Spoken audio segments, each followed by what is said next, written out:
15년 동안 일본 눈치 보며 산 게 이렇게 끝나는구나. 저는 삼성전자 소재 구매팀 과장입니다. 42세였어요. 15년 동안 반도체 소재를 구매했습니다.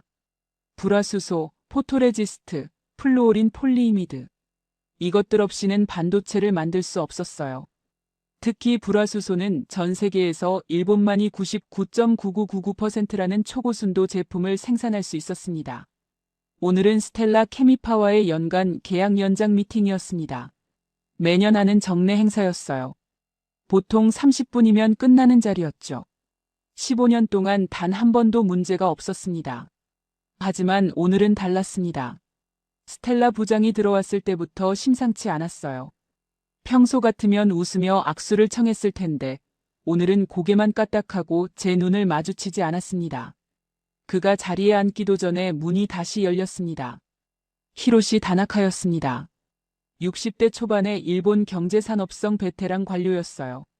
검은 양복에 금태 안경을 쓴 그의 얼굴은 무표정했습니다. 저는 인사를 하려고 일어섰지만 그는 손을 들어 저를 제지했어요. 앉으라는 명령조였습니다. 다나카는 가방에서 서류를 꺼내 제 앞에 던지듯 놓았습니다. A4 용지였어요. 저는 손을 떨며 집어들었습니다. 첫 줄을 읽는 순간 숨이 막혔어요. 대한민국에 대한 반도체 핵심 소재 수출 규제 발표. 다나카가 설명했습니다. 내일 7월 4일부터 일본 정부는 한국에 대한 불화수소, 포토레지스트, 플루오린 폴리이미드 수출을 사실상 중단한다는 겁니다. 모든 수출은 개별 허가제로 전환되며 허가 심사에는 최소 90일이 소요된다고 했어요. 저는 숨을 크게 들이마셨습니다. 90일? 우리 재고가 정확히 90일밖에 안 남았는데요. 그건 한국 문제라고 다나카는 차갑게 말했습니다. 저는 물었어요. 우리가 무슨 잘못을 했냐고 15년 동안 성실하게 거래했지 않냐고요. 다나카는 안경을 고쳤으며 대답했습니다. 이건 비즈니스 문제가 아니라 안보 문제라고요. 한국은 수출 통제가 허술해서 일본 첨단 소재가 북한이나 중국으로 흘러갈 위험이 있다는 겁니다. 거짓말이었습니다. 이건 징용배상 판결에 대한 보복이었어요. 하지만 일본 정부는 안보를 핑계 삼아 정치적 보복을 경제 제재로 포장했습니다. 저는 마지막으로 물었습니다. 그럼 우리는 어떻게 하라는 거냐고요. 삼성이 멈추면 3만 명이 일자리를 잃는다고요. 다나카는 그때 처음으로 저와 눈을 마주쳤습니다. 그리고 입꼬리를 살짝 올렸어요. 한국, 우리 없이 뭐 하시게요? 제 주먹이 저절로 쥐어졌습니다. 일어나서 저 자식 멱살을 잡고 싶었어요. 하지만 참았습니다. 여기는 일본이었고 저는 을이었습니다. 다나카는 계속 말했습니다. 3개월이면 한국은 무릎 꿇을 거라고요.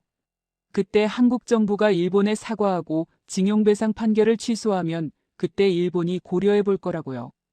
고려만요, 보장은 못한다는 말투였습니다. 마지막으로 자리에서 일어서며 한마디 더 던졌어요. 참고로 한국이 자체 개발을 시도해도 소용없을 거라고요. 불화수소 99.9999% 순도는 일본이 30년 걸렸다고 했습니다. 한국은 100년 걸려도 못 만들 거라고요. 회의실 문이 닫혔습니다. 저는 혼자 남았어요. 스텔라 부장조차 다나카를 따라 나갔습니다. 택시를 타고 호텔로 향했습니다. 차 안에서 휴대폰을 꺼냈지만 손가락이 떨려서 번호를 누를 수가 없었어요. 어떻게 보고하죠? 일본이 수출을 중단했다고? 3개월 후면 공장이 멈춘다고? 호텔은 시나가와역 근처의 작은 비즈니스 호텔이었습니다. 침대에 앉자 현실감이 왔어요. 끝났다. 이번 계약이 제 손에 달려 있었습니다. 실패하면 해고될 수도 있었어요. 그런데 제 아내는 지금 서울 대병원에 입원해 있었습니다. 유방암 3기. 6개월 전 진단받았어요. 수술 후 항암 치료 중이었습니다. 한 달에 치료비가 300만 원. 보험 적용이 안 되는 신약이었어요. 제 월급만으로는 부족했습니다. 성과급이 절실했어요. 그리고 아들 준호. 고등학교 3학년. 올해 대학 입시였습니다. 서울대가 꿈이었어요. 등록금과 생활비로 4년에 5천만 원이 필요했습니다. 제가 직장을 잃으면 아들은 대학을 포기해야 할지도 몰랐어요. 휴대폰이 울렸습니다. 아내였어요. 저는 한참을 망설이다가 받았습니다. 여보, 회의 잘 끝났어요? 아내의 목소리가 들렸어요. 약했지만 따뜻했습니다. 저는 대답하지 못했습니다. 목이 메었거든요. 여보, 괜찮아요? 응, 괜찮아. 저는 겨우 대답했습니다. 피곤해서 그래. 목소리가 이상한데 무슨 일 있어요? 아니야, 회의가 좀 길었어. 거짓말이었습니다. 하지만 말할 수 없었어요. 암 투병 중인 아내에게 우리 가족의 미래가 불확실하다고 어떻게 말합니까? 오늘 항암 받았어요. 많이 힘들지는 않았어요. 그래, 다행이다. 근데 여보, 다음 달 치료비는 괜찮을까요? 괜찮아. 저는 단호하게 말했습니다. 걱정하지 마. 내가 다 해결할게. 또 거짓말이었습니다. 어떻게 해결할지 저도 몰랐어요. 전화를 끊었습니다. 두 손으로 얼굴을 감쌌어요. 눈물이 나왔습니다. 저는 울었습니다. 도쿄 호텔방에서 혼자 울었어요. 한참을 울고 화장실로 가서 찬물로 얼굴을 씻었습니다. 거울을 봤어요. 충혈된 눈, 지친 얼굴. 42세 가장. 암 환자의 남편. 수험생의 아버지. 그 순간 저는 결심했습니다. 포기하지 않겠다고요. 히로시 다나카가 뭐라고 하든 저는 포기하지 않기로 했습니다. 아내의 치료비를 벌어야 했어요. 아들의 등록금을 마련해야 했습니다. 무엇보다 히로시 다나카에게 증명하고 싶었습니다. 한국이 일본 없이도 할 수 있다는 걸요. 3개월이면 무릎 꿇는다고요? 아니요. 3개월이면 우리가 당신들을 뛰어넘을 겁니다. 휴대폰을 꺼냈습니다. 본사 부사장님께 전화를 걸었어요. 밤 10시가 넘었지만 받으셨습니다. 과장, 어떻게 됐나? 부사장님, 일본이 수출을 중단했습니다. 저는 침착하게 말했습니다. 내일부터 전면 금지입니다. 긴 침묵이 흘렀습니다. 하지만 저는 방법이 있다고 생각합니다. 국산화입니다. 우리가 직접 만드는 겁니다. 국산화? 일본이 30년 걸린 기술을 90일 안에 해보겠습니다. 불가능하네. 해야 합니다. 안 하면 우리 모두 끝입니다. 부사장님이 긴 한숨을 쉬었습니다. 내일 귀국하게. 긴급 회의를 소집하겠네. 전화를 끊었습니다. 창밖을 봤어요. 도쿄의 밤. 네온사인이 반짝이고 있었습니다. 저는 짐을 쌌어요. 내일 첫 비행기로 서울로 돌아갈 겁니다. 그리고 싸울 겁니다. 90일 동안. 아내를 위해, 아들을 위해, 히로시 다나카에게 보여주기 위해. 그날 밤 저는 잠들지 못했습니다. 창가에 앉아서 밤새 생각했어요. 어떻게 하면 일본을 이길 수 있을까? 답은 없었습니다. 하지만 포기도 없었어요. 새벽 5시 해가 떠올랐습니다. 저는 가방을 들고 호텔을 나섰습니다. 히로시 다나카의 비웃음이 귓가에 맴돌았습니다. 한국, 우리 없이 뭐 하시게요? 보여드리죠. 우리가 뭘 할 수 있는지. 2019년 7월 5일 금요일 오전 10시 삼성전자 본관 대회의실. 50명이 모였습니다. 제가 15년 동안 본 삼성 최고의 인재들이었어요. 반도체 공정 전문가, 화학 박사, 기계 엔지니어. 각자의 분야에서 최소 10년 이상 경력을 가진 사람들이었습니다. 하지만 오늘 그들의 얼굴에는 불안만 가득했어요. 누구도 성공을 확신하지 못했습니다. 사장님이 단상에 올라섰습니다. 회의실이 조용해졌어요. 일본이 소재 수출을 중단했다는 사실을 모두 알고 있었습니다. 90일 후면 공장이 멈춘다는 것도요. 사장님이 목표를 발표했습니다. 10월 2일까지 불화수소 99.9999% 순도 달성. 정확히 90일이었어요. 회의실이 술렁거렸습니다. 불가능하다는 속삭임이 여기저기서 들렸어요. 일본이 30년 걸린 기술을 90일 만에 따라잡는다고요? 누군가 헛기침을 했습니다. 다른 사람은 고개를 저었어요. 분위기가 싸늘했습니다. 사장님이 저를 가리켰습니다. 특별팀장은 소재 구매팀 과장이 맡는다고 했어요. 50명의 시선이 일제히 저에게 쏟아졌습니다. 무거웠어요. 기대가 아니라 의심의 눈빛이었습니다. 과장이 뭘 안다고. 연구원도 아닌 구매 담당자가. 저는 그 시선들을 견뎌야 했습니다. 사장님이 나가시고 저는 단상에 올라섰습니다. 떨리는 손으로 마이크를 잡았어요. 여러분, 일본이 30년 걸린 기술을 90일 만에. 말을 잇지 못했습니다. 누군가 손을 들었어요. 연구소 수석연구원 김태수였습니다. 25년 베테랑이었어요. 회색 머리에 금태 안경을 쓴 그는 삼성화학 분야의 산증인이었습니다. 그가 입을 열었습니다. 솔직히 말하겠다고 했어요. 이건 불가능하다고요. 99.9999% 순도는 장비도, 기술도, 노하우도 필요한데 우리는 아무것도 없다고 했습니다. 그의 목소리는 단호했어요. 김태수가 대안을 제시했습니다. 일본과 협상하자고요. 정부가 징용배상 문제를 타협하면 일본이 수출을 재개할 거라고 했습니다. 국산화보다 현실적이라고요. 몇몇 연구원들이 고개를 끄덕였어요. 김태수 말에 설득력이 있었습니다. 저는 반박했습니다. 일본과 타협하면 계속 목줄을 쥘 거라고요. 10년 후, 20년 후에도 일본 눈치를 봐야 한다고 했습니다. 하지만 김태수가 목소리를 높였어요. 국산화는 더 비현실적이라고요. 실패하면 우리 50명이 다 잘린다고 했습니다. 회사가 책임져 주지 않는다고요. 회의실이 웅성거렸습니다. 다른 연구원들도 포기를 말하기 시작했어요.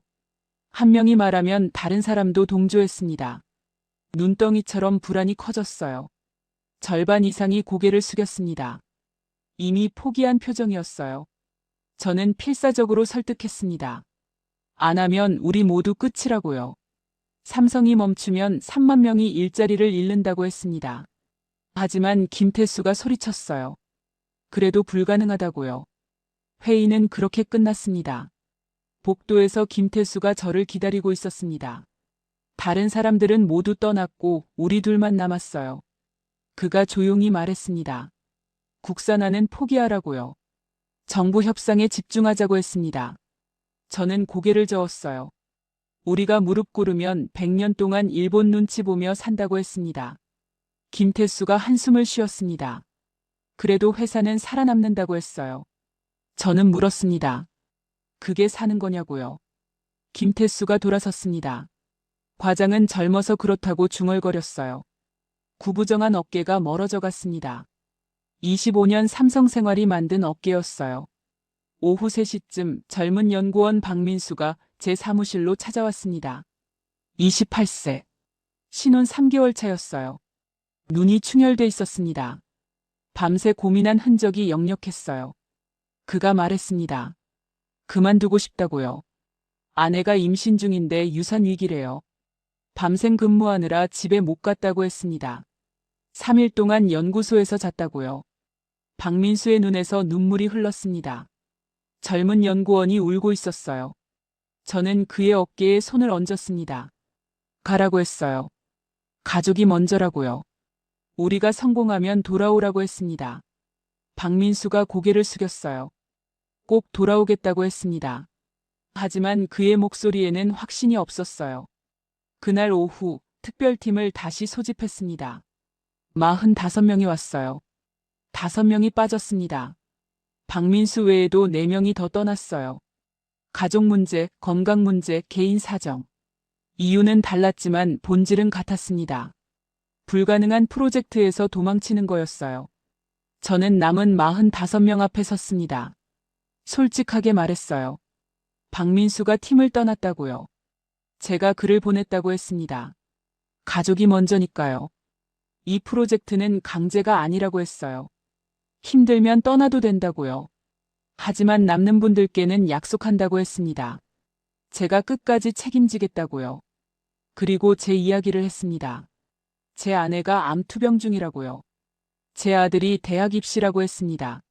제가 실패하면 제 가족도 끝난다고요. 하지만 저는 포기하지 않을 거라고 했습니다. 회의실이 숨을 죽였어요. 아무도 말하지 않았습니다. 한 연구원이 조심스럽게 물었습니다. 정말 할 수 있냐고요. 저는 솔직하게 대답했습니다. 모르겠다고요. 하지만 안 해보고 포기할 순 없다고 했습니다. 침묵이 흘렀어요. 긴 침묵이었습니다. 회의가 끝나고 사람들이 하나씩 나갔습니다. 30명이 남았어요. 50명 중 30명. 40%가 떠났습니다. 김태수도 떠났어요. 25년 베테랑이 포기했습니다. 하지만 30명은 남았습니다. 그들이 저를 믿어준 겁니다. 그날 밤 사무실에서 이메일을 확인하고 있었습니다. 밤 11시가 넘었어요. 연구소 건물에 불이 하나씩 꺼져갔습니다. 모두 집으로 돌아갔어요. 저만 남아 있었습니다. 이상한 메일이 하나 왔습니다. 발신자가 없었어요. 제목도 없었습니다. 첨부 파일만 하나 달려 있었어요. 수상했습니다. 보통 이런 메일은 바이러스였거든요.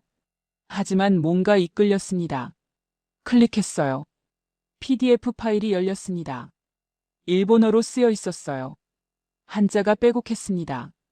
번역기를 돌렸습니다. 첫 줄을 읽는 순간 등골이 서늘해졌어요. 우리 특별팀의 내부 자료였습니다. 오늘 회의 내용이 그대로 적혀 있었어요. 팀 구성, 연구 계획, 심지어 제가 한 말까지. 모든 게 일본어로 번역돼 있었습니다. 누군가 오늘 회의 내용을 일본에 넘긴 겁니다. 손이 떨렸습니다. 누군가 우리를 배신하고 있었어요. 특별팀 안에 스파이가 있었습니다. PDF 파일 속성을 확인했습니다. 마우스를 움직여서 문서 정보를 클릭했어요. 생성자 이름이 떴습니다. 김TS. 김태수였어요. 주먹을 쥐었습니다. 25년 베테랑이 배신자였어요. 팀을 떠난 후에도 정보를 일본에 넘기고 있었습니다. 얼마를 받았을까요? 얼마면 25년 동료를 배신할 수 있을까요? 휴대폰을 집어들었습니다. 보안팀에 전화해야 했어요. 신고해야 했습니다. 하지만 손가락이 번호를 누르지 못했어요. 멈췄습니다. 신고하면 어떻게 될까요? 팀원들 간에 의심이 생길 겁니다. 누가 스파이인지 서로 의심하게 될 거예요. 분열이 일어납니다. 30명마저 흩어질 수 있었어요. 저는 전화를 내려놓았습니다. 김태수는 이미 팀을 떠났어요. 더 이상 내부 정보에 접근할 수 없습니다. 지금 신고하는 것보다 조용히 넘어가는 게 나았어요. 그날 밤 저는 잠들지 못했습니다. 사무실 의자에 앉아서 30명의 얼굴을 떠올렸어요. 누구를 믿어야 할까요? 30명 중에 또 다른 스파이가 있을까요? 의심이 꼬리를 물었습니다. 창밖을 봤습니다. 새벽 3시였어요. 서울 야경이 희미하게 빛나고 있었습니다. 저 많은 불빛 아래 가족들이 잠들어 있을 겁니다. 제 아내도 아들도요. 하지만 저는 여기 있었어요. 배신자와 싸우기 위해서요. 일본과의 싸움도 모자라서 이제 내부의 적과도 싸워야 했습니다. 87일이 남았어요. 아니, 김태수가 떠난 날부터 계산하면 85일이었습니다. 시간은 흘러가고 있었어요. 2019년 8월 15일 목요일 30일이 지났습니다. 수원 반도체 연구소 3층. 김 박사가 다가왔습니다. 팀장님, 결과가 나왔습니다.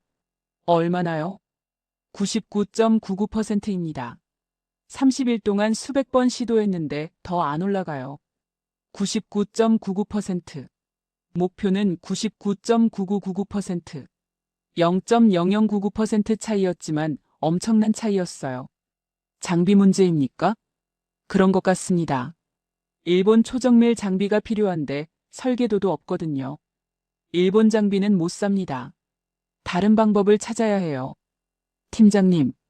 김 박사의 목소리가 떨렸습니다. 30일 동안 수백 번 시도했어요. 이제 정말 한계인 것 같아요. 그날 오후 한 연구원이 과로로 쓰러졌습니다. 119가 와서 병원으로 실어갔어요. 저는 팀원들을 소집했습니다. 여러분, 오늘부터 3교대로 전환합니다. 8시간 일하고 8시간 쉬세요. 그날 밤 8시 휴대폰이 울렸습니다. 아들 준호였어요. 아빠. 목소리가 떨렸습니다. 왜? 엄마가 쓰러졌어. 119 불렀어. 빨리 와. 심장이 멎는 것 같았습니다. 지금 어디야? 집이야. 저는 자리에서 벌떡 일어났습니다. 그때 컴퓨터에서 알림음이 울렸습니다. 이메일이었어요. 또 배신자였습니다. 저는 멈췄습니다. 클릭했습니다. PDF가 열렸습니다. 우리 연구 진행 상황. 99.99%에서 막혔다는 것까지. 마지막 페이지에 메모가 있었습니다. 한국팀 한계 도달. 프로젝트 실패 예상. 휴대폰이 다시 울렸습니다. 아빠 구급차 왔어. 서울 대병원으로 간대. 지금 간다. 차를 몰고 병원으로 향했습니다. 시속 140km. 30분 만에 도착했습니다. 준호가 복도에 앉아 있었어요. 얼굴이 새하였습니다. 엄마는 안에 있어. 의사가 저를 봤습니다. 부인이 항암 부작용으로 쓰러졌습니다. 백혈구 수치가 정상의 30%밖에 안 돼요. 입원하셔야 합니다. 얼마나요? 최소 2주. 길면 한 달도 걸릴 수 있어요. 한 달. 지금이 8월 15일. 프로젝트 마감이 10월 2일이었습니다. 아내가 눈을 떴습니다. 여보, 미안해요. 저는 아내 손을 잡았습니다. 미안할 게 뭐 있어요? 프로젝트는 잘 되고 있어요? 저는 대답하지 못했습니다. 괜찮아요. 아내가 웃었습니다. 당신은 잘할 거예요. 눈물이 났습니다. 그날 밤 병원 보호자 침대에서 잠이 안 왔습니다. 새벽 3시쯤 김태수가 보낸 PDF를 다시 열었어요. 이상한 걸 발견했습니다. PDF에 첨부 파일 목록이 있었어요. 스텔라 케마피 보고서 2019 PDF. 김태수가 실수로 첨부한 일본 내부 자료였어요. 클릭했습니다. 일본 스텔라 케미파 보고서가 열렸습니다. 한 문장에서 멈췄습니다. 한국이 화학 정제 방식을 고집하는 한 99.999% 돌파는 불가능하다. 단, MIT 플라즈마 정제법은 변수다. 하지만 한국팀이 그 기술을 알 가능성은 낮다. 플라즈마 정제법. 저는 검색했습니다. MIT 논문. 2018년 발표. 플라즈마를 이용한 초고순도 화학물질 정제. 다운로드에서 읽었습니다. 기존 화학 정제와 완전히 다른 방식. 플라즈마로 생성한 전기장으로 불순물 분리. 이론적으로 99.99999%까지 가능. 하지만 아직 실험 단계였어요. 창밖을 봤어요. 동이 트고 있었습니다. 김태수가 배신했지만 그 배신 속에 답이 있었어요. 아내가 깨어났습니다. 여보, 안 주무세요? 괜찮아요. 방법을 찾았어요. 정말요? 응. 적이 준 선물이에요. 그날 오전 연구소로 돌아왔습니다. 팀원들을 소집했어요. 여러분, 전략을 바꿉니다. 화학 정제는 포기합니다. 플라즈마 정제로 전환합니다. 플라즈마요? 김 박사가 놀랐습니다. 그건 아직 실험 단계잖아요. 60일밖에 안 남았으니까 실험 단계를 써야 합니다. MIT 논문입니다. 이론적으로 99.99999% 가능합니다. 해봅시다. 어차피 화학 정제로는 질 게 뻔해요. 그날부터 우리는 방향을 180도 바꿨습니다. 화학 정제 장비를 치우고 플라즈마 발생 장치를 새로 설계했어요. 2주, 3주, 4주가 지났습니다. 9월이 됐습니다. 9월 20일 첫 번째 결과가 나왔습니다. 99.9998%. 거의 다 왔어요. 김 박사가 소리쳤습니다. 마지막 2주. 플라즈마 전기장 세기를 0.01V씩, 온도를 0.01도씩 조절하며 수백 번 실험했습니다. 9월 28일 밤 11시 47분. 김 박사가 측정 장비 앞에서 얼어붙었습니다. 손이 떨리고 있었어요. 천천히 고개를 돌려 저를 봤습니다. 팀장님, 해냈습니다. 99.99999%. 실험실이 폭발했습니다. 연구원들이 환호했어요. 서로 껴안고 울고 웃었습니다. 저는 주저앉았습니다. 87일. 우리가 해냈습니다. 아내에게 전화를 걸었어요. 여보, 됐어. 성공했어. 아내가 울었습니다. 당신, 정말 대단해요. 아니야. 우리가 대단한 거야. 그날 밤 병원으로 달려갔습니다. 아내 병실 문을 열었어요. 아내가 웃고 있었습니다. 저는 아내를 껴안았습니다. 그리고 울었어요.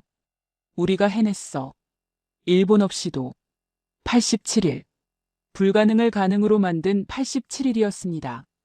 2019년 10월 2일 수요일 오전 9시 삼성전자 본사 프레스룸.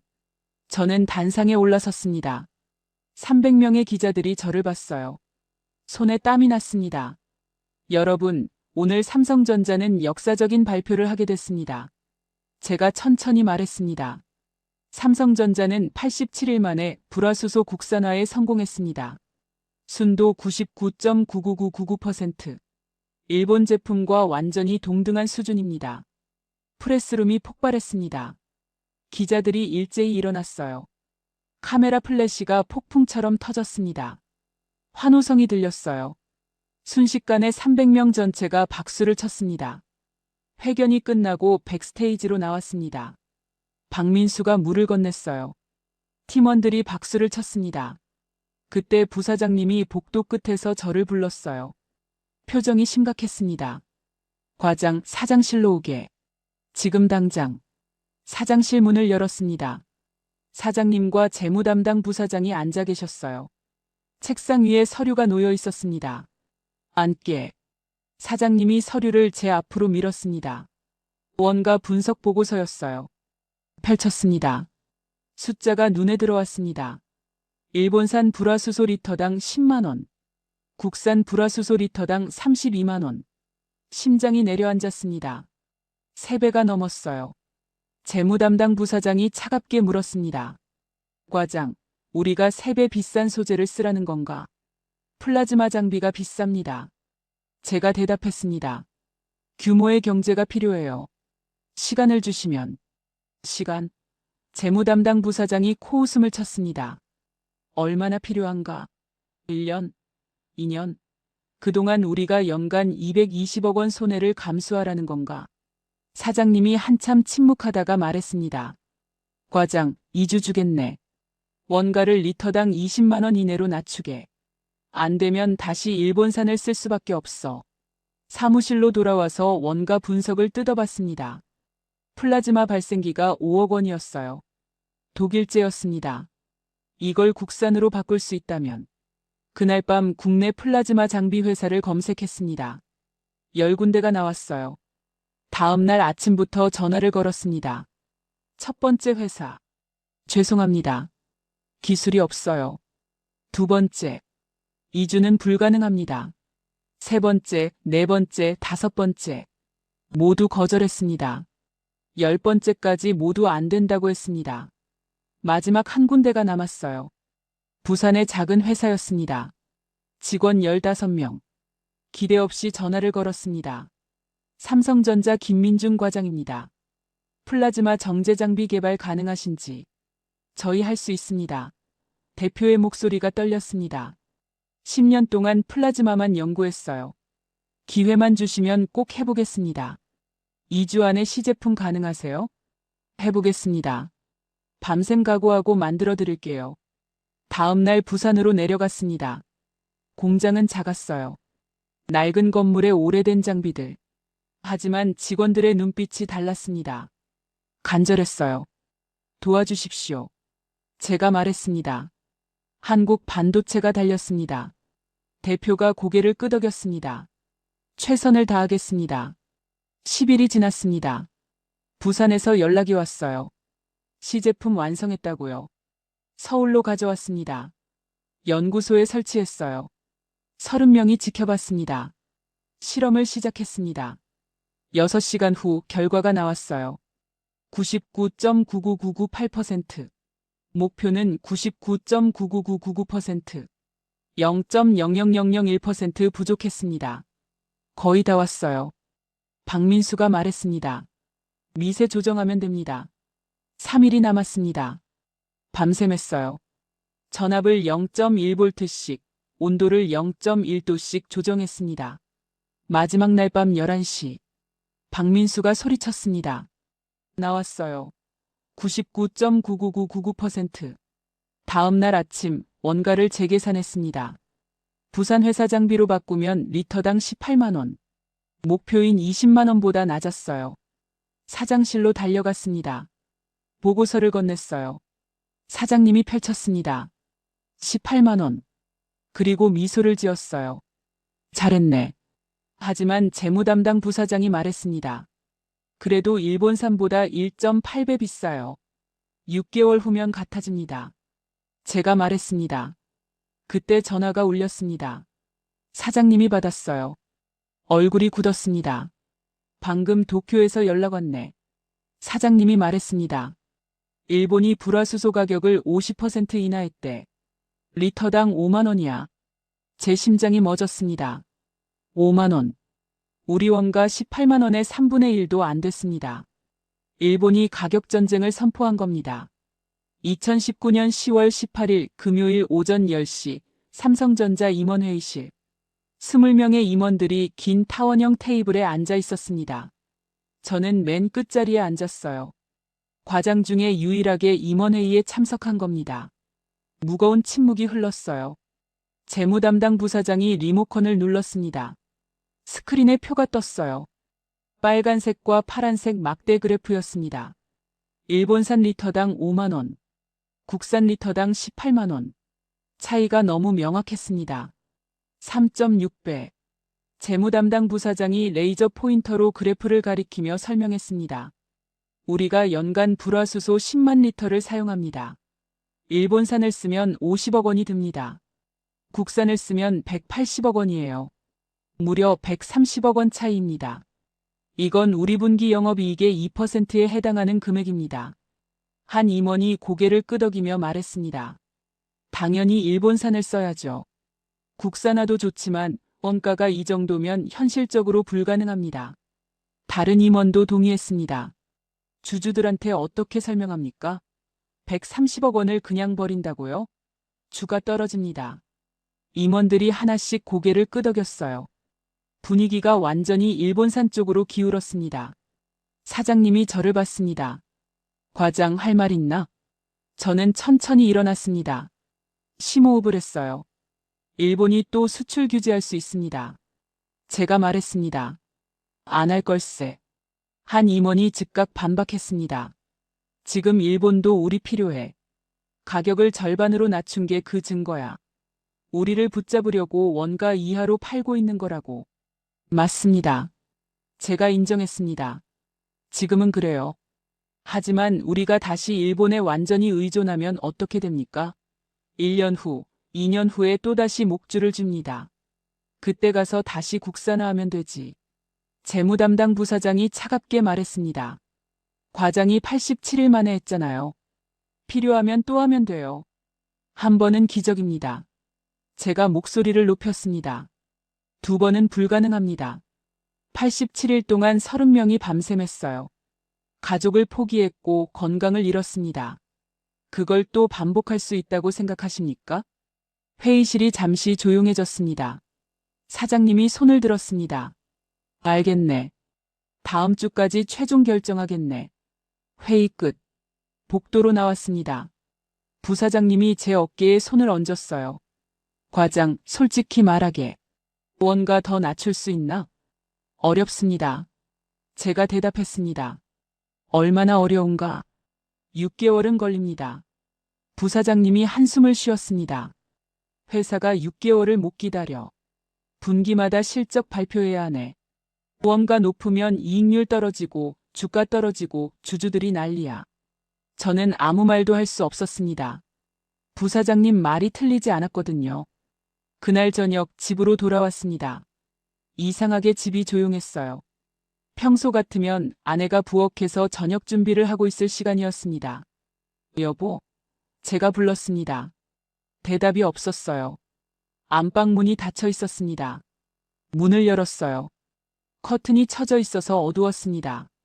아내가 침대에 누워 있었어요. 여보, 제가 다가갔습니다.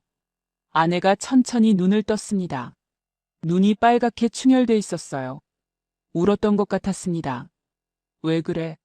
어디 아파? 제가 급하게 물었습니다. 아내가 제 손을 잡았습니다. 손이 얼음장처럼 차갑더군요. 여보, 병원에서 전화 왔어요. 아내의 목소리가 떨렸습니다. 가슴이 철렁 내려앉았습니다. 뭐래? 제발이래요. 아내의 눈에서 눈물이 흘렀습니다. 암이 다시 생겼대요. 이번엔 간으로 전이됐어요. 세상이 무너지는 것 같았습니다. 제 입술이 바짝 말랐어요. 반전이라고? 네. 사기래요. 아내가 울먹였습니다. 의사 선생님이. 이번엔 어려울 수도 있다고. 저는 아내를 껴안았습니다. 아내 몸이 떨리고 있었어요. 괜찮아. 제가 속삭였습니다. 괜찮을 거야. 하지만 제 목소리도 떨렸습니다. 다음 주 월요일부터 입원이래요. 아내가 말했습니다. 항암 치료 다시 시작해야 한대요. 이번엔 더 강한 약을 쓴대요. 알았어. 내가 같이 갈게. 아니에요. 아내가 고개를 저었습니다. 당신 회사 일 바쁘잖아요. 뉴스 봤어요. 일본이 가격 내렸다고. 힘들죠? 저는 대답하지 못했습니다. 아내가 암 재발했는데 회사 일이 무슨 의미가 있습니까? 여보, 전 괜찮아요. 아내가 억지로 웃었습니다. 혼자 병원 갈 수 있어요. 당신은 당신이라세요. 제발. 눈물이 났습니다. 다음 날 토요일, 저는 연구소로 갔습니다. 혼자 있고 싶었어요. 아내 곁에 있어야 하는데 저는 도망친 겁니다. 실험실에 앉아서 원가 분석 자료를 또 봤습니다. 18만 원. 어떻게 낮출까? 휴대폰이 울렸습니다.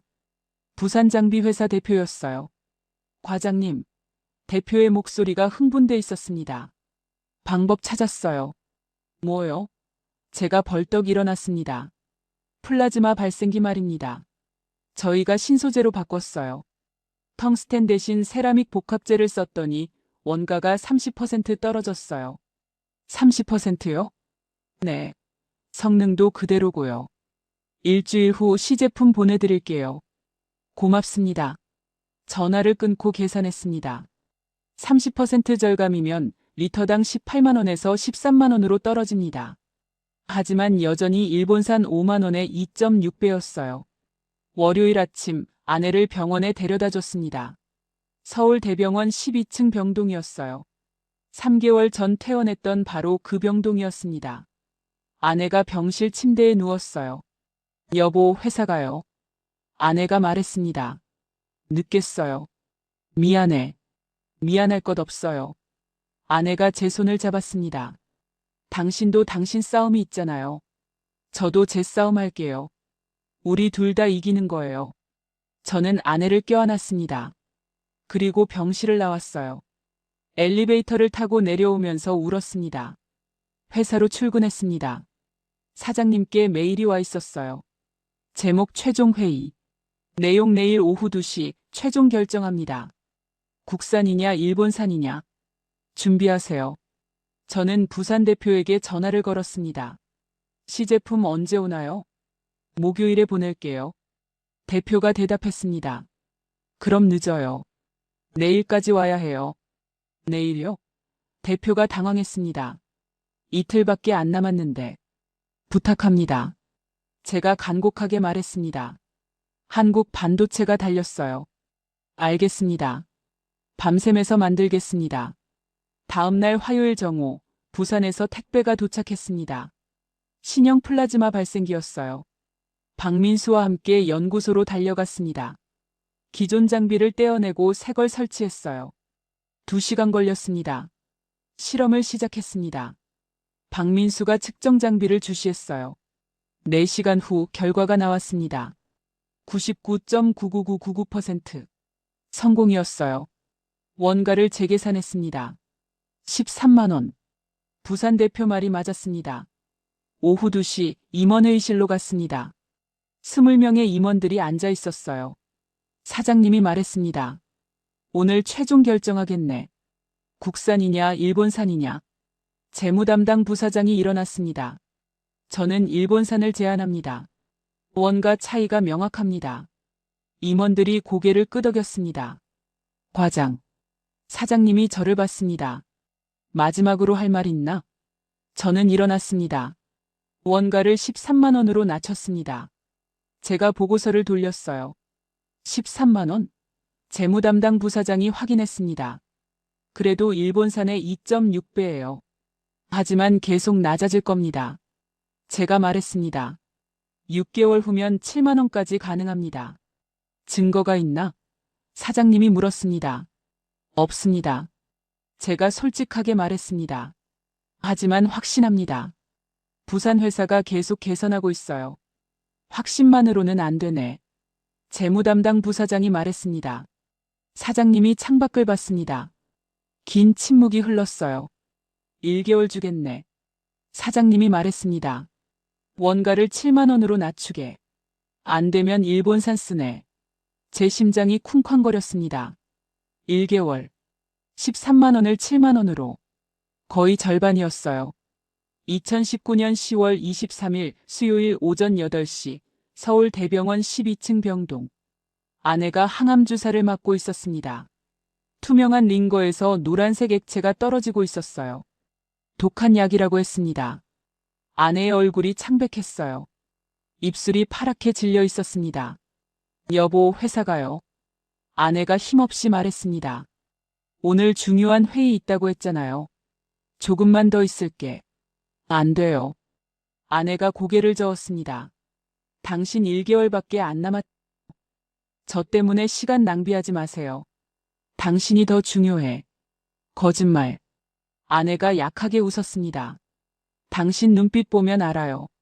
지금 회사 생각하고 있잖아요. 저는 아무 말도 할 수 없었습니다. 아내 말이 맞았거든요. 가요. 아내가 제 손을 놓았습니다. 저는 혼자서도 괜찮아요. 당신 할 일 하세요. 저는 병실을 나왔습니다. 복도를 걸으면서 뒤를 돌아봤어요. 유리문 너머로 아내가 보였습니다. 혼자 링거 스탠드를 잡고 누워 있었어요. 87일 전에도 이랬습니다. 지금도 똑같았습니다. 연구소 회의실에 30명이 모여 있었습니다. 모두 피곤한 얼굴이었어요. 여러분, 1개월 안에 원가를 7만 원으로 낮춰야 합니다. 제가 말했습니다. 지금 13만 원이니까 6만 원을 줄여야 해요. 어떻게요? 한 연구원이 물었습니다. 더 이상 낮출 곳이 없어요. 원료를 바꿔야 합니다. 제가 칠판에 화학식을 썼습니다. 불화수소 원료를 99.99%로 낮추면 원료비가 40% 절감됩니다. 박민수가 손을 들었습니다. 팀장님, 그럼 최종 순도가 떨어지지 않을까요? 플라즈마 정제 강도를 높이면 됩니다. 다른 연구원이 조심스럽게 말했습니다. 팀장님, 더 확실한 방법이 있어요. 순도를 99.9999%로 낮추는 겁니다. 9가 하나만 줄어도 원가가 30% 떨어져요.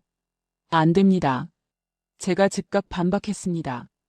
품질은 타협할 수 없어요. 하지만 팀장님, 그 연구원이 계속 말했습니다. 99.9999%도 충분히 높은 순도예요. 반도체 생산에 문제 없습니다. 우리는 일본을 뛰어넘어야 합니다. 제가 목소리를 높였습니다. 팀장님, 박민수가 조용히 말했습니다. 현실을 봐야 하지 않을까요? 품질을 조금 양보하는 게 안 됩니다. 제가 테이블을 쳤습니다. 우리가 87일 동안 뭐 하려고 싸웠습니까? 지금 포기하면 그게 다 무의미해집니다. 하지만 원가가 안 맞으면 회사가 안 써요. 박민수가 말했습니다. 민수 씨도 그렇게 생각해요?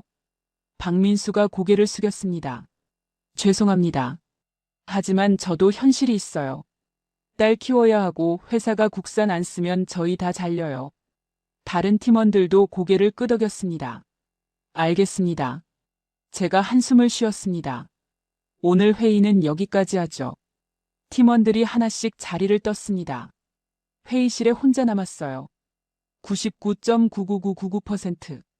이 숫자를 지킬 것인가 포기할 것인가. 그날 저녁 병원으로 갔습니다.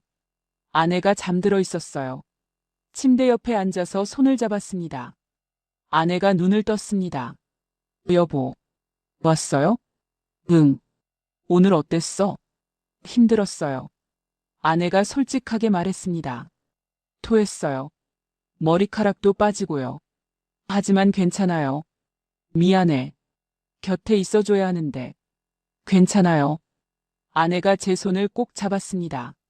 당신도 싸우고 있잖아요. 같이 이기는 거예요. 여보, 물어볼 게 있어요. 품질이냐, 현실이냐? 당신이라면 뭘 선택하겠어요? 아내가 잠시 생각했습니다. 그리고 웃었어요. 당신은 이미 답을 알잖아요. 당신은 절대 품질을 포기 안 해요. 15년 동안 봤어요. 그게 당신이에요. 하지만 현실도 중요해요. 아내가 말했습니다.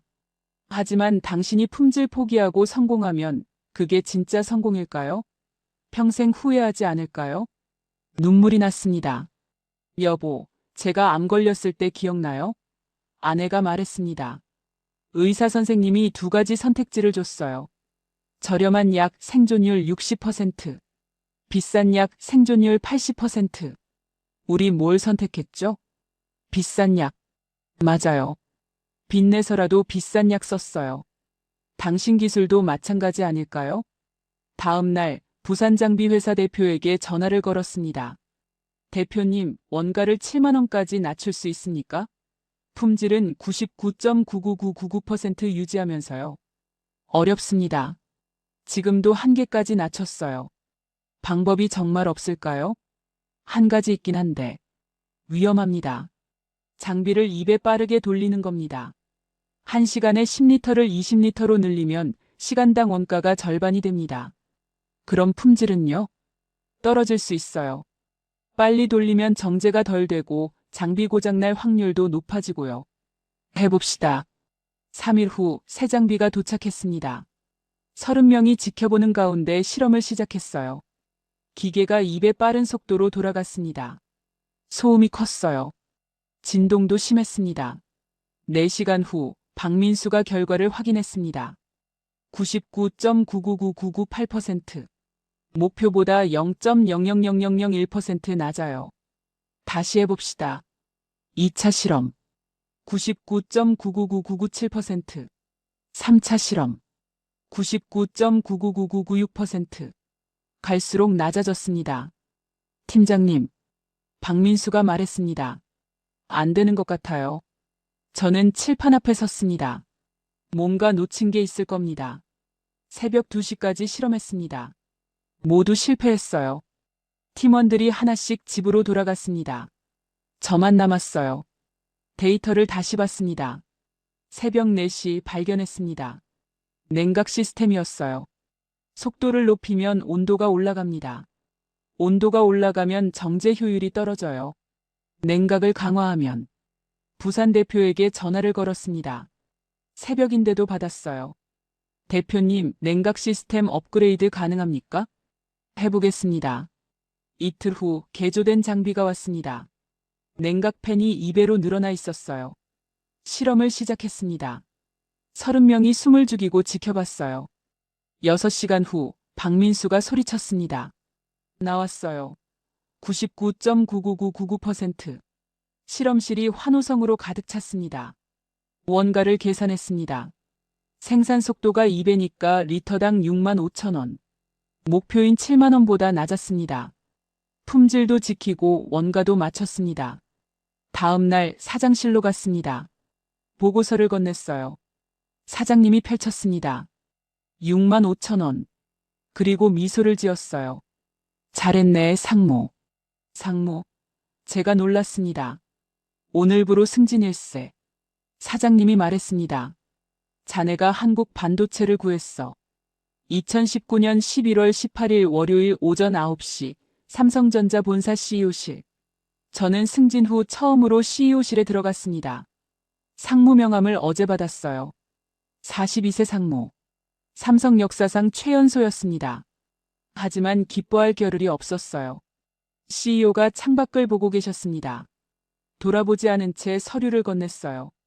일본 스텔라 케미파의 새 가격표였습니다. 리터당 3만 원. 우리 원가 6만 5천 원의 절반도 안 됐어요. 일본 정부가 보조금을 주는 게 확실했습니다.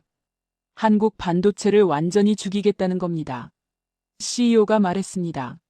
재무팀 계산으로는 국산을 쓰면 반기에 65억 원 손해라고 했어요. 1년이면 130억 원이었습니다. 상장 기업인 삼성이 주주들에게 설명할 수 없는 금액이었어요. 일주일을 주겠다고 했습니다. 원가를 3만 원으로 낮추거나 아니면 다른 방법을 찾으라고요. 사무실로 돌아와서 계산했습니다. 6만 5천 원을 3만 원으로. 절반 이상을 낮춰야 했어요. 일주일 안에요. 손가락으로 계산기를 두드렸지만 답이 나오지 않았습니다. 불가능했어요. 그날 오후 이메일이 하나 왔습니다. 발신자를 보는 순간 심장이 멎었어요. TSMC. 대만 반도체 제조회사였습니다. 세계 최대 파운드리 기업이자 삼성의 최대 경쟁사였어요. CEO 마크 리우가 보낸 메일이었습니다. 내용은 간단했어요. 귀하의 불화수소 국산화 기술에 관심이 있다고요. 직접 만나 이야기하고 싶다고 했습니다. 내일 서울로 오겠다고요. 다음 날 오후 2시 신라 호텔 로비에서 마크 리우를 만났습니다. 60대 초반의 그는 유창한 한국어를 구사했어요. 커피숍 구석자리에 앉아서 그가 태블릿을 꺼냈습니다. 화면에는 우리 플라즈마 정제 기술 분석 자료가 가득했어요. 87일 만에 일본을 따라잡은 기술. 대만이 5년 동안 시도했지만 실패한 그 기술이었습니다. 마크 리우가 숫자를 보여줬습니다. 10억 달러. 1조 2천억 원이었어요. 기술 이전 대가였습니다. 저와 팀원 30명 전체를 대만으로 데려가겠다고 했어요. 연봉은 지금의 3배. 주택도 제공하고 가족도 함께 모시겠다고 했습니다. 제 입이 바짝 말랐어요. 10억 달러면 아내 치료비가 해결됩니다. 평생 걱정 없었어요. 아들 대학 등록금도 제 노후도 모든 게 해결됐습니다. 마크 리우는 모든 걸 알고 있었습니다. 일본이 가격을 3만 원으로 낮춘 것도 삼성이 견딜 수 없다는 것도요. 한국이 포기하기 전에 기술을 가져가겠다는 거였습니다. 3일의 시간을 줬어요. 명함을 건네고 일어섰습니다. 호텔을 나와서 차를 몰고 병원으로 갔습니다. 아내를 만나야 했어요. 12층 병동에 들어섰습니다. 아내가 침대에 누워 있었어요. 머리카락이 거의 다 빠져서 모자를 쓰고 있었습니다. 항암 치료 3주차였어요. 얼굴이 많이 수척해져 있었습니다. 아내에게 대만 회사 제안을 이야기했습니다. 10억 달러, 대만 이주 모든 것을요. 아내는 한참 동안 침묵했어요. 창밖을 보고 있었습니다. 그리고 조용히 물었습니다. 당신은 어떻게 하고 싶냐고요. 저는 솔직하게 말했습니다. 모르겠다고요. 돈은 정말 필요하지만 한국 기술을 파는 거잖냐고요. 87일 동안 30명이 목숨 걸고 만든 걸 대만에 넘기면 한국은 어떻게 되냐고요. 아내가 제 손을 잡았습니다. 차가운 손이었어요. 아내는 단호하게 말했습니다. 자기는 괜찮다고요. 돈 때문에 양심을 팔지 말라고요. 자기가 죽더라도요. 저는 소리를 질렀습니다. 그렇게 말하지 말라고요. 하지만 아내는 눈을 감았습니다. 제가 87일 동안 뭘 위해 싸웠는지 안다고 했어요. 가족도 중요하지만 더 큰 게 있다고요. 3만 명의 동료들, 한국 반도체, 기술 자립. 그게 당신이라고 했습니다. 그날 밤 집으로 돌아왔습니다. 아들 준호가 책상에 앉아 공부하고 있었어요. 수능이 한 달 남았습니다. 준호가 저를 봤어요. 얼굴에 다 써 있다고 했습니다. 대만 회사 제안 이야기를 엄마한테 들었다고요. 얼마냐고 물었습니다. 10억 달러라고 대답했어요. 준호가 휘파람을 불었습니다. 그럼 부자 되는 거 아니냐고요. 왜 고민하냐고 물었습니다. 저는 아들에게 설명했습니다. 87일 동안 왜 싸웠는지요. 한국 반도체 때문이고 3만 명의 동료들 때문이라고요. 일본한테 무릎 꿇지 않으려고요. 만약 이 기술을 대만에 팔면 그 3만 명은 어떻게 되겠냐고요. 아빠는 혼자가 아니라고 했습니다. 30명이 함께 만든 거라고요. 그 사람들의 꿈을 돈 받고 팔 수는 없다고 했습니다. 준호가 고개를 끄덕였어요. 알겠다고요. 아빠가 하고 싶은 대로 하라고 했습니다. 다음 날 아침 마크 리우에게 전화를 걸었습니다. 거절한다고 말했어요. 전화 너머로 긴 침묵이 흘렀습니다. 마크 리우가 물었습니다. 왜냐고요? 10억 달러인데요. 제가 평생 번 돈보다 많은 금액인데요. 저는 단호하게 대답했습니다. 한국 기술이라고요. 제 거래 대상이 아니라고요. 마크 리우가 차갑게 말했습니다. 후회할 거라고요. 삼성은 일본한테 질 거라고요. 저는 그건 감수하겠다고 대답했습니다. 전화를 끊고 CEO실로 갔습니다. CEO가 물었습니다. 원가 낮췄냐고요. 고개를 숙였습니다. 못했다고 대답했어요. 대신 제안했습니다. 6개월만 손해를 감수해달라고요. 그동안 양산체계를 완벽하게 잡겠다고요. 6개월 후면 원가가 3만 원 아래로 떨어진다고 했습니다. CEO가 말했습니다. 6개월이면 130억 손해라고요. 하지만 저는 대답했습니다. 그 후로는 영원히 일본 눈치 안 본다고요. CEO가 한참 창밖을 봤습니다. 긴 침묵이 흘렀어요. 그리고 고개를 끄덕였습니다. 좋다고요. 6개월을 주겠다고 했습니다. 하지만 실패하면 제 책임이라고요. CEO실을 나왔습니다. 복도를 걸으면서 깨달았어요. 저는 10억 달러를 거절했습니다. 대신 6개월 130억 원 손해를 선택했어요. 미친 선택이었습니다. 하지만 후회하지 않았습니다. 이게 87일의 의미였으니까요. 2020년 7월 3일 금요일 오전 10시 삼성전자 본사 CEO실. 1년이 지났습니다. 창밖으로 서울 시내가 보였어요. 작년 이맘때 저는 도쿄 호텔에서 혼자 울고 있었습니다. 히로시 다나카의 비웃음을 들으며요. 한국, 우리 없이 뭐 하시게요? 그 말이 귓가에 맴돌았습니다. 하지만 오늘은 달랐어요. CEO가 서류를 건넸습니다. 상반기 실적 보고서였어요. 펼쳤습니다.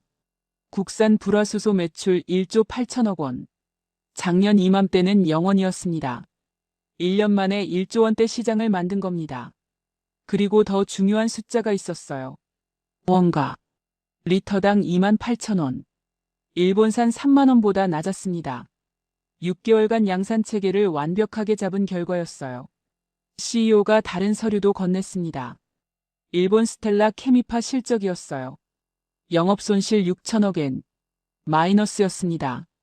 한국 시장을 잃고 무너지고 있었어요. 작년에 가격 폭탄을 던졌던 그 회사가 지금은 법정 관리 직전이었습니다. 일본 정부 보조금으로 버티고 있지만 한계였어요. CEO가 말했습니다.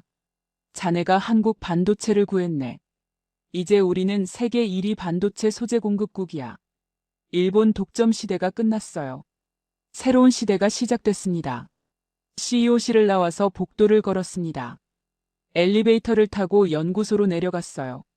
플라즈마 정제 장치가 10대로 늘어나 있었습니다. 작년에는 1대였어요. 이제는 24시간 풀가동 중이었습니다. 박민수가 장비 앞에서 모니터를 보고 있었어요.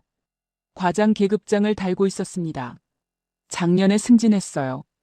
박민수가 저를 보고 웃었습니다. 팀장님, 아니 상무님. 오늘 생산량 봤어요? 하루 300리터예요. 작년 이맘때는 10리터였습니다. 30배가 늘었어요. 그리고 품질도 안정됐습니다. 99.99999%. 한 번도 빠진 적이 없었어요. 연구소를 나와서 차를 몰고 병원으로 갔습니다. 서울대병원 12층 병동. 8개월 동안 아내가 입원해 있던 곳이었어요. 하지만 오늘은 퇴원일이었습니다. 병실 문을 열었어요. 아내가 짐을 싸고 있었습니다. 머리카락이 다시 자라고 있었어요. 짧았지만 건강해 보였습니다. 의사 선생님이 마지막 검사 결과를 설명했습니다. 암세포가 90% 줄었다고 했어요. 완치는 아니지만 관리 가능한 수준이라고요. 3개월마다 검사받으면서 항암제를 계속 복용해야 했습니다. 재발 위험도 있었어요. 하지만 지금은 일상생활이 가능하다고 했습니다. 집에서 지낼 수 있다고요. 아내 손을 잡고 병원을 나왔습니다. 8개월 만이었어요.